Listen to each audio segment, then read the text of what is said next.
औज़ुबिल्लाहिमिनश्शैतानिर्रजीम बिस्मिल्लाहिर्रहमानिर्रहीम। तालबात हमने मौलवी नज़ीर अहमद का ये चैप्टर अकबरी की हिमाकतें पढ़ना शुरू किया था। इसको आज हम यहाँ से देखेंगे।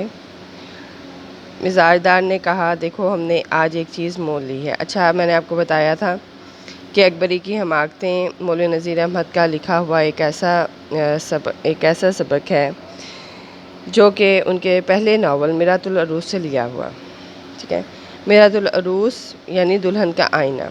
इसमें उन्होंने ख़वातीन की तरबियत, बच्चियों की तरबियत और ये कि उन्हें कैसे सलीकामंद होना चाहिए और एक सलीकामंद लड़की किस तरह घर को खुशहाल बना सकती है और एक बदसलीका लड़की किस तरह घर में बिगाड़ ला सकती है, इनके दरमियान दो बहनों के अकबरी और अस्करी के किरदारों से ही उन्होंने एक मुजस्सम तस्वीर जो है हमारे सामने पेश कर दी।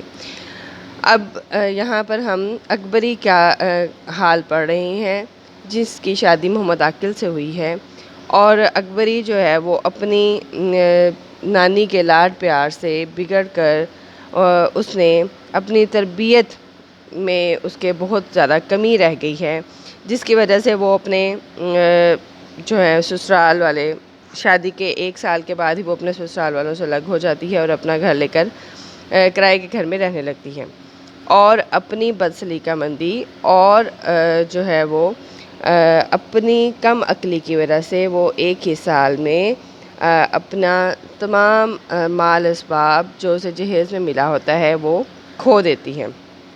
अब यहाँ पर भी उसने उसे एक कुटनी जो है वो उससे वो अपनी दुआ सलाम बहुत ज़्यादा बढ़ा लेती है और कुटनी जो है वो भी समझ जाती है कि ये औरत जो है जल्द ही मैं इसको धोखा देने में कामयाब हो जाऊंगी, इसलिए वो बहाने से कभी कोई चीज़ लेकर उसको आती है, उसके पास आती है और उसको निस्बतन सस्ते दामों वो चीज़ बेच देती है, जिससे अकबरी जो है वो उसकी गर्विदा हो जाती है और उसको अपनी माँ बराबर दर्जा दे देती है। उसके बाद फिर वो अपने शोहर को भी वो चीज़ें दिखाती है और वो भी हैरान होता है और उससे पूछता है कि तुम्हें ऐसे ही औरत कहाँ से मिल गई जो तुम्हें इतनी सस्ती चीज़ें दे जाती है, लिहाजा तुम जो है वो एहतियात करना, मोहतात रहना, ये ना हो कि कल को वो तुम्हारा माल असबाब लूट कर ले जाए। अब यहाँ पर हम पढ़े थे कि मिजाजदार ने कहा, देखो हमने एक चीज़ मोल ली है, ये कहकर ज़ारबंद दिखाया। मोहम्मद आकिल ने कहा, कितने को लिया है? मिजाजदार ने कहा, तुम आंको, यानी तुम अंदाज़ा लगाओ कि ये कितने का हो सकता है। वो ज़ारबंद ख़ास लाहौर का बना हुआ नहायत उम्दा था और चौड़ा चिकल्ला कलाबतों की लच्छेदार हड़ें, यानी उस पर जो फुंदने बने हुए थे वो सोने और चांदी के तारों के थे। मोहम्मद आकिल ने कहा, 2 रुपये से किसी तरह कम नहीं। ज़ायदार ने कहा, 4 आने को लिया है। बड़े वो जो है ना वो फ़ख्र से बताती है कि तुम 2 रुपये की बात कर रहे हो और मैंने तो ये बहुत सस्ता लिया है। यानी वो औरत जो है वो उससे कीमती सामान हथियाने के लिए उसे पहले सस्ती चीज़ें बेच जाती है। मोहम्मद आकिल, सच कहो, तुम्हारे सर की कसम 4 आने को ही लिया है। बहुत सस्ता है, कहाँ से मिल गया? एक हज्जन बड़ी नेक वक्त है, बहुत दिनों से गली में आया करती है, किसी बेगम का है, बेचने को लाई थी।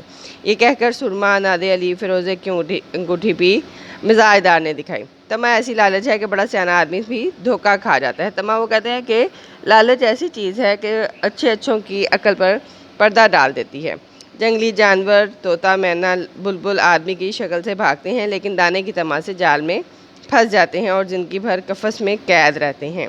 इसी तरह मोहम्मद आकिल अपना फ़ायदा देखकर खुश हुआ और जब मिजाजदार ने कहा कि वो हज्जन बेगम का तमाम असबाब जो बिकने को निकलेगा मेरे पास लाने का वादा कर गई है, तो मोहम्मद आकिल ने कहा, ज़रूर देखना चाहिए, लेकिन ऐसा ना हो कि चोरी का माल हो, पीछे ख़राबी पड़े और वहाँ हज्जन कोई ठगनी ना हो। वो कहती है, खुदा का नाम लो, वो हज्जन ऐसी नहीं है। वो कहती है कि तुम ऐसी बातें ना करो, वो तो बड़ी नेक और मुत्तकी सी हज्जन है और उसने जो है वो बहुत से हज कर रखे हैं और बड़ी नमाज रोज़े की पाबंद है। गर्ज बात गई गुजरी हुई।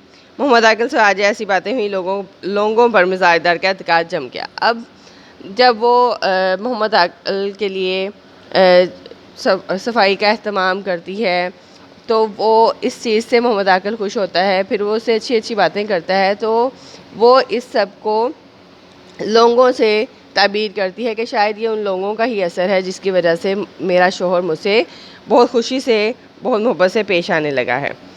अच्छा जी, उसके बाद फिर वो मोहम्मद आकिल से उसको अगले दिन वो हज्जन को दोबारा बुला लेती है और उसको अपनी माँ बराबर दर्जा दे देती है। उसे मोहम्मद आकिल ख़ुद भी जो है वो थोड़ा इस लालच में आ जाता है, हालांकि वो इस बात को नहीं समझता कि आखिर इतना सस्ता माल क्यों कोई देकर जाएगा। उसे चाहिए था कि वो फ़ौरन कतन हज्जन के आने की ममानत करता, यानी उसे फ़ौरन मना कर देता कि वो ना आया करे और सब चीज़ें उसकी फिरवा देता, यानी वापस कर देता।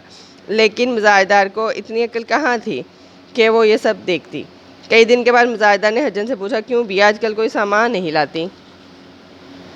हज्जन ने जान लिया कि अच्छी चाट लग गई है, तुम्हारे लिए की कोई चीज़ निकले तो लाऊं। वो कहती है मुझे अंदाज़ा हो गया कि इसको चस्का पड़ गया है इन चीज़ों का। तो उसे कहती है तुम्हारे काबिल, तुम्हारे लायक मुझे कोई चीज़ मिली नहीं, मिलती तो मैं ज़रूर लाती। फिर वो एक झूठे मोतियों की जोड़ी लाई और कहा, लो भी ख़ुद बेगम की नथ के मोती हैं। कहती है उसके नाक के जो जेवर है ये, और बेगम ने वो बेचने के लिए मुझे दिया है। और जो एक जौहरी की दुकान वाला था, उसने मुझे 200 रुपये में मुझसे ले रहा था, लेकिन मैंने तुम्हारे लिए ये बचा रखे हैं और तुम्हें सिर्फ 50 रुपये में दे दूँगी। मिजाजदार कहती है 50 रुपये तो मेरे पास नहीं है। तो हजन उससे कहती है, लो तुम ऐसा करो कि तुम अपना पाँव का जेवर बेच दो और ये नाक का जेवर ले लो, ये ज़्यादा खूबसूरत और कीमती भी है। अच्छा, वो जी बहाने से मतलब उसका जेवर मंगवाती है। जब जो है वो मिजाजदार यानी अकबरी अपना जेवर लाकर उसके सामने रखती है, तो उसको देखकर वो जो हज्जन थी वो कहने लगती है कि ये तुमने कैसा है, इसकी हालत ख़राब की हुई है सारे का सारा, इनको धुलवाओ, मैल जो है वो तो सोने को खा जाता है। तो वो फिर से मोहम्मद आकिल की जो है वो कम तवज्जो देने का शिकवा करती है और कहती है कि उसके पास इतना वक्त ही नहीं है कि वो मेरे लिए निकाल सके और ये मेरा जेवर वगैरह इसको धुलवा दे। तो फ़ौरन कहती है हज्जन के, लो ये काम तो मैं भी कर सकती हूँ, तुम ऐसा करो कि अपनी मुलाजमा को मेरे साथ कर दो और ये सारा माल ये तमाम जेवर मुझे दो, मैं अभी इसको जुला कर ला देती हूँ। जिसमें डोरी डलने वाली है उसको मैं गले के जेवर में डोरा डलवा देती हूँ और बाकी को धुलवा कर ला देती हूँ। मिजाजदार ने सब जेवर हवाले किया। जुल्फ़न को भी साथ कर दो, सुनार के पास बैठी रहेगी, मैं पुटवे से डोरे डलवाऊँगी। वो कहती है कि मैं दूसरे शख्स से जो है वो हार में डोरे डलवा दूँगी और ये उतनी देर जो है वो सुनार के पास बैठेगी। मिजाजदार ने कहा, अच्छा, ये कहकर जुल्फ़न को आवाज़ दी तो हज्जन ने कहा, ज़रा लड़की मेरे साथ चल, दुकान पर बैठी रही हो। अच्छा जी, बाहर निकलते ही वो उसको कहती है, थोड़ा सा आगे जाके कहती है, लो वो नाक का जेवर तो वहाँ पर रह गया, यानी कि उसको बहाने से जुल्फ़न को वो वापस भेजती है। जुल्फ़न आके उससे जब तकाजा करती है कि वो नाक का जेवर मुझे पकड़ा दें, तो वो फ़ौरन अकबरी कहती है कि मेरे पास वो नाक का जेवर है ही नहीं है, तुम वो कहाँ से लेने आ गई हो, मैंने तो कभी पहना ही नहीं, तुमने कभी देखा है मेरे पास? मतलब उसने जाओ वापस जाओ, कहीं पर हज्जन जो है वो सामान लेकर चली ना जाए। वो जब तक वापस भागकर पहुंचती है, देखती है कि हज्जन जो है वो गायब हो चुकी है, यानी वो अपने हिस्से का काम कर चुकी होती है और जो है वो उसका तमाम जेवर जो है वो लेकर गायब हो जाती है। और वो शोर मचाती है कि मैं लुट गई, मैं बर्बाद हो गई। उतनी देर में लोग भागे भागे आते हैं, पता करते हैं, उसका देखते हैं तो पता चलता है कि वो और भी एक दो लोगों का जेवर यूँ लूट कर ले जा चुकी है। जब मोहम्मद आकिल घर आता है तो वो सर पीट लेता है और बीवी से कहता है कि तुमने इस घर में कुछ नहीं छोड़ा, तुम इसको खाक से कर दोगी। तो वो आगे से कहती है कि तुम भी तो, तुम्हारी आंखों पर भी तो पट्टी बन गई थी। मतलब दोनों की खूब लड़ाई होती है और उससे पता चलता है कि हुज्जन जो है वो कहीं से बहती बहाती आई थी और लोगों से जो है वो इस तरह उनका माल सबाब लूट कर वो गायब हो गई है। अब उसके बाद वो उनके अकबरी के कपड़ों का हाल सुनाते हैं कि उसको जो जहेज़ में कपड़े मिले थे, शुरू में तो सास उसके कपड़ों को धूप लगवा दिया करती थी। जब वो अलग होकर रही तो सास से दूर हो गई, तो उसके बाद उसने जैसे कपड़े पड़े थे वो वैसे के वैसे ही पड़े रहे। और जब संदूक को खोला गया तो देखा कि बहुत से कपड़े जो हैं वो चूहों ने कुतर लिए और बहुत से कपड़े जो थे वो उनको दीमक चाट गई थी। उसके बाद वो कहते हैं, अकबरी का जितना हाल तुमने पढ़ा, तुमको मालूम हुआ होगा कि अकबरी को नानी के लाड प्यार ने ज़िंदगी भर कैसी मुसीबत में रखा। लड़कपन ने अकबरी ने कोई हुनर सीखा, ना इसके मिजाज की इस्लाह हुई।